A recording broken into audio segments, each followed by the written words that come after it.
So your heart, your mind, his word, what he speaks, both his Logos word and his Rhema word, which I've heard people oversimplify those two words, so be careful of that too. But and fourthly, what you experience in life, your experiences, what you see, what life proves to you.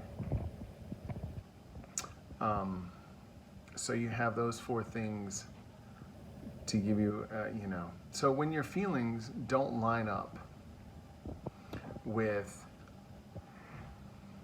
what you experience in life, or it doesn't line up with the other things, it's time to question those feelings. When your life experiences don't line up with what you believe about God or want to believe about God, or what you confess about God, so you can confess the truth, but you haven't wrestled your way through sometimes to make it real in your life. You might be like the son in the parable that says yes to God but doesn't obey, or the son who says no and later repents and obeys and does what he's told, or she. The word in the Greek actually means child. It doesn't necessarily specify a son.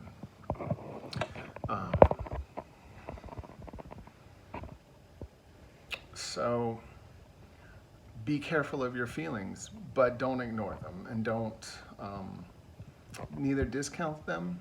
Don't ever discount them. In general, saying they're only feelings. Feelings are an important part of what he gives us. And so is your mind. And so are life experiences. And so are what he tells us. When it's time to reconcile these four things, you better do it. And not lean on the one that you kind of like, well, this is giving me a good feeling, so I'm going to go with that, even though you probably know it's not leading you in the right direction.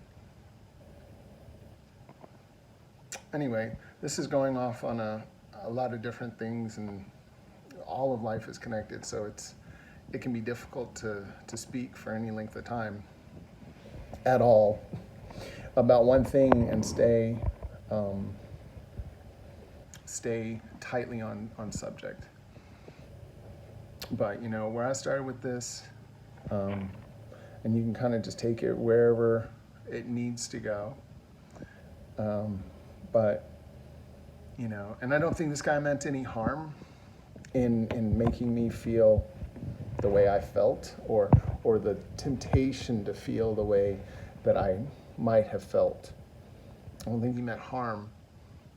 And he was definitely not trying to make it sound like he had a better relationship than other people, so to speak. I mean, he wasn't coming from that heart at all. You just got to be careful about comparisons. You got to be careful about your feelings. You got to be careful about your thoughts. You got to be careful about your life experiences and how you interpret them. And you got to be careful about what you hear from God. Now, what he says, well, you can take that to the bank every day, all the day.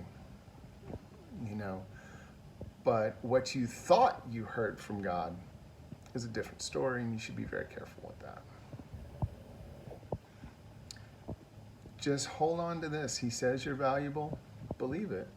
He says you're loved, believe it. And all the things that you know for sure that he said, live in those things as best as you can. Well, that's it for now. I've gone way over. But shalom, shalom. Until next time. If you enjoyed this video, please hit the like button and subscribe. Thanks for watching.